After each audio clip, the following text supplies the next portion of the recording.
Liliba est notre invité, les amis. Alors, Liliba, ko, eni vemen ni nyoronchao. Noko, mouni bele, justement.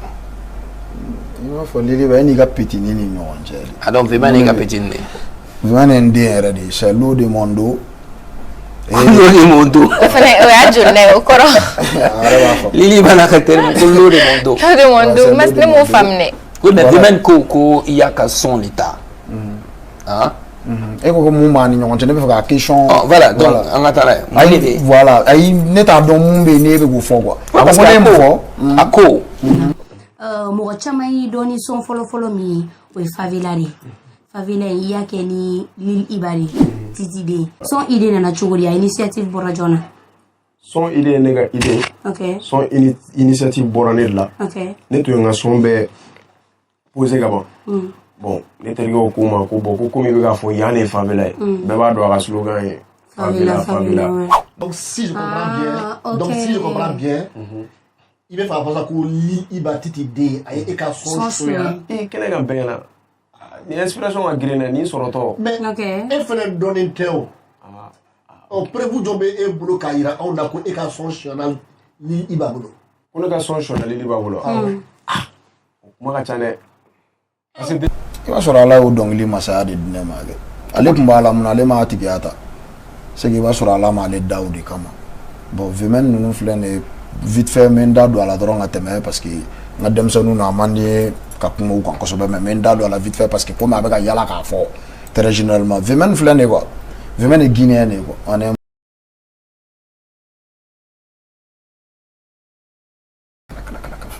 tu vois. Vemen ni ko connaît ka son choix ne bulu mas vesimbe la sané à boga dakim na dungana émission na. Ni be choix ni ka mire. Ni ne a choix. Kana taga kana esa. Moi je pense que ne a choix ni. Ou bien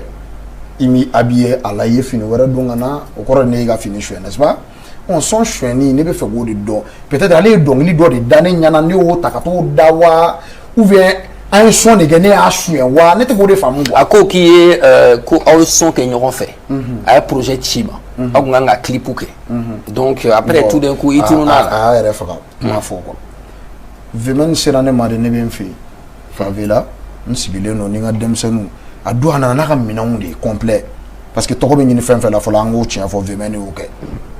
kucha nu jisuma fere ou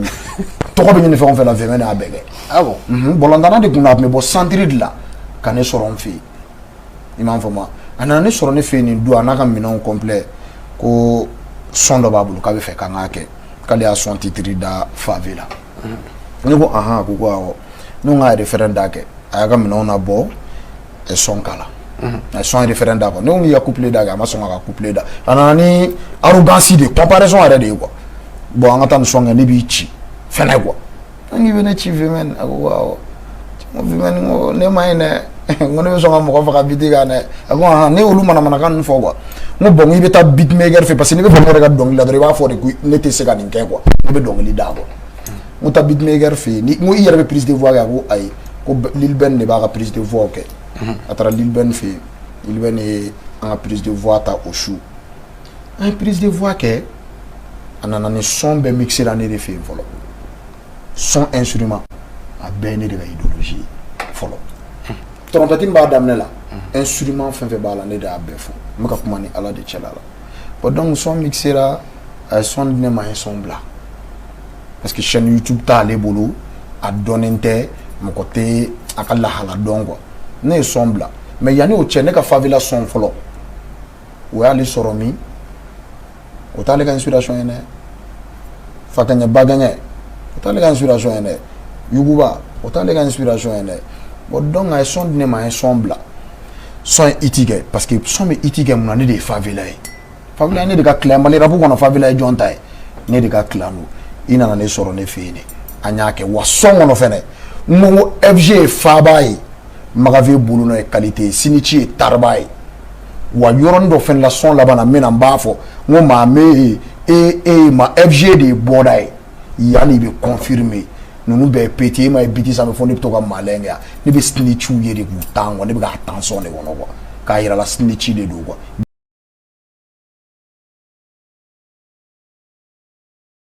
ma dugo do but donc An son bila son ye iti kɛ ne nga manu bila nga son clip kɛ ne de y'a wari bɛɛ bɔ clip wari a ma fɔ k'ale de ta ye son ya e ta ye son ye mun e ma son clip wari bɔ ne de son clip wari bɔ ka son décoration bɛɛ lajɛlen wari bɔ an son clip kɛ bi su in na dɔrɔn ne taara Maroc su GC la o y'a sɔrɔ ne ka album ne ka culture bɔra ne taara GC la Maroc le 20 avril o kun ye ne ka concert de Stade Omnisport la a sɔrɔ le gars ale bɛ donner kan don min na ka na kan ka favela song kɛ tellement que k'a jira fɔlɔ ko Guinéen don a bɛ donner kan a bɛ baara kɛ Jabatela de a bɛ baara kɛ de musique de la a nana ne ma a ye kuma min fɔ a b'a dɔn ne b'a dɔn a ye kuma jumɛn fɔ a nana ni Sidiki ni Bala ninnu tɔgɔ de olu tɛ n dɛmɛ olu ka vie bɛnnen n'u yɛrɛ de ma u bɛ tan de u bɛ tan de depuis yen dɔrɔn ne b'a dɔn ko snitch don quoi parce que e bɛ de musique de la e nana tɔgɔ ɲini Tim Gladia de la fɔlɔ depuis e ye snitch ye ne b'o dɔn quoi bon donc ne ye son clip kɛ ka taa Maroc ne taara Maroc ne ka fakɛ bagɛ y'a sɔrɔ n'olu bɛɛ clip kɛ ka taa quoi mais n to jouer la ni clip mun bila kuma sera yan concert cɛ an b'olu bila bila a yɛrɛ ka clip programmé len don ne bɛ Maroc dɔrɔn ni y'a ne sigilen don dɔrɔn ne ɲɛ b'a la don la Sidiki Jabate ne ka concert ni Sidiki ka a concert bɛnna ɲɔgɔn ma fo Sidiki ye concert gratuit kɛ Palais des Sports la ne sigilen don dɔrɔn ne ɲɛ bɛ Sidiki ka affiche la o mankanw nana wuli polémique créera ne ɲɛ bɛ VMN ka vidéo la Sidiki ka sporti vidéo a bɛ ka tagama anw yɛrɛ kan fɔlɔ quoi ne ko ouais mo Guinéen don n ka taa jogo bila bon donc ne ma kuma yanni ne ka na ka bɔ Maroc ne ɲɛ b'a la a invitera plateau dɔ la a taara i sigi ko ale ni ne ye favela kɛ ko ne ye favela kɛ n ta ye a bɛ tan n ko d'accord ne y'a k'i ye ɲumanya de kama i ni ne featuring kɛ i ka ye de son filɛ a clip filɛ e de ta de son ya i bɛ t'i ka son lajɛ i bɛ t'o wari de bɔ sa i bɛ t'o clip kɛ de fait que i ye traité de ye ka ban fɔlɔ i bɛ t'i ka son de clip wari bɔ i yɛrɛ ye ne ka sira ye e de ta de son ya i bɛ t'i ka clip de k'i yɛrɛ ye bon mun nana tɔɔrɔ c'est comme ça ne bɛ jouer ne bɛ taa jouer yɔrɔw la ne bɛ jouer ni n ka partie de featuring de don ne bɛ n ka partie de tigɛ o e de fɛrɛ min na ne bɛ n ka partie tigɛ ne bɛ jouer n'a ye o de guwanna la an ka to ka ye ɲɔgɔn fɛ e ni ne tɛ se ka ye parce que ne bɛ jogo dɔn ne ye artiste de ye i fa de ye ne ye i tugura ne kɔ de ne k'i dɛmɛ moi je suis là à t'aider mais n'i y'o dɛmɛli kɛ snitchiya ye i ka vie de b'i bolo favela kɔfɛ a ko ne ye favela min suɲɛ pour que k'a jira ko VMN ye Guinéen ye i ka nin question nin diyara n ye dɛ masi i bɛ don alijinɛ la dɛ ala k'o kɛ i b'a dɔn VMN pour que k'a jira ko VMN ye snitchiya favela kɔfɛ a nana ne fɛ yen tuguni a nana n'a ka kumaw ye a ko bon ko son wɛrɛ b'ale bolo o son titre de Baba i bɛ miiri mun na a m'o ɲɛfɔ i ka plateau kan mais bi de bɛna ci po la n'o ye a nana n'o son ye k'o fana b'a bolo ne ko b'i bolo ko awɔ k'an ka t'o fana da n ko VMN b'i dun walayi e tɛ n b'i dun an taara o fana son kelen sigi Lil Ben fɛ yen son sigilen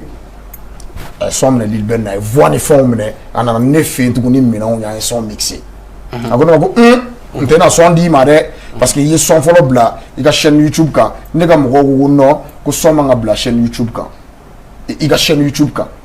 ne ko ni son man ka bila ne ka chaîne YouTube kan ne de dɔnnen don mɔgɔw bɛ ne t'a dɔn n'a bilala e bɛ nafa de sɔrɔ c'est comme ne ni Lil Wayne ka featuring kan sa ne k'a fɔ ko n b'o o bila Lil Wayne k'a fɔ k'a b'a bila a ka chaîne YouTube kan ne ka kɛlɛ kɛ ko n b'o bila a ka chaîne YouTube kan o tɛ kunnangoya n ko problème t'a la n ko son fili bolo ne kɔni ye n fɔ a kɛ son fili bolo a ye son minɛ a taara ni son ye son bila don sera a ye son bila a yɛrɛ ka chaîne YouTube kan ok son ma taa yɔrɔ si d'accord donc en grosso modo n'i ye i ni VMN ka histoire conclue sisan donc e bɛ fɛ k'a fɔ de a bɛ ka min fɔ ani tiɲɛ bɔ ne tɛ fan kelen fɛ mais ne bɛ fɛ k'a faamu ni e ye o bɛɛ dɔn e bɛ ka fɛn o fɛn fɔ ni e y'o bɛɛ dɔn de maintenant munna e collaborera n'a ye pourquoi parce que a sera ne ma ni hinɛ kuma de ye quoi n kɛrɛ ka ɲi kojugu a sera ne ma ni hinɛ kuma jumɛn ale bɛ baara kɛ Jabate la o tɛ hɛrɛ k'ale ne yɛrɛ bɔra Jabate la ne ni Bala ye baara dabila e ma ne ka succès yɛlɛ ne ye e ma ye ne ye nin hɛrɛ sɔrɔ e ma ye ne ye nin a nana ne yɛrɛ de n ka jeli de don a nana ne yɛrɛ de tanu fɔlɔ mais i b'a kalama son in kɛlen an kɛlen ka favela bɔ Baba i bɛ miiri mun na son in bɔlen wallahi billahi i bɛ wani ye ne wele téléphone na k'i bɛ ka son caman kɛ ne yɛrɛ k'i hakili to i yɛrɛ la d'accord